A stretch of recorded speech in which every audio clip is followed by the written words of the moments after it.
Selamat pagi Indonesia, Anda menyaksikan seputar Bali terkini pukul 10 WITA. Pemirsa, pembangunan yang kebablasan dan tidak memperhatikan kondisi alam disinyalir menjadi penyebab kerusakan alam Bali yang semakin masif. Untuk itu, masyarakat berharap pembangunan dapat diselaraskan dengan kondisi alam sehingga kehancuran dapat dicegah. Parahnya kondisi alam Bali mendapat perhatian masyarakat yang merasa prihatin akan pembangunan yang dirasa mulai kebablasan dan menomorduakan kondisi alam. Padahal, bila alam rusak, maka akan sangat sulit untuk mengembalikannya seperti semula, apalagi kerusakan alam akan berdampak sangat luas, mulai dari krisis air hingga krisis pangan, sehingga kecemasan akan masa depan generasi penerus menghantui. Kerusakan alam Bali ya saya kira sudah kebablasan ya.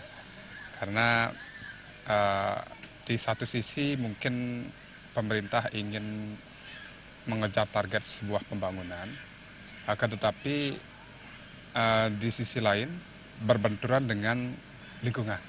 Nah, ini yang tentu menjadi pemikiran bersama bahwa pentingnya sebuah pembangunan, kebijakan-kebijakan yang diambil oleh pemerintah itu bersinergi dengan bagaimana memelihara lingkungan tetap ajak. Kalau saya sendiri berharap pada pemerintah lebih memperhatikan isu-isu terkait lingkungan, seperti yang saya bilang terkait sampah, juga mungkin terkait pembangunan yang dapat merusak lingkungan yang ada di Bali ini. Jangan hanya melihat keuntungan dari satu sudut pandang, tapi lihat dari berbagai sudut pandang demikian.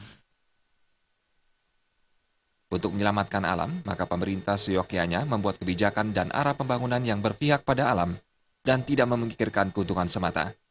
Selain itu, masyarakat juga diharapkan sadar dan mulai bersama menjaga kelestarian alam dengan membuang sampah pada tempatnya dan tidak mencemari sumber daya air yang semakin terbatas. Purnama dan Yudi Partana, Bali TV. Pemirsa, demikian seputar Bali terkini kali ini. Nantikan informasi menarik kami dalam seputar Bali terkini 1 jam mendatang. Salam Indonesia.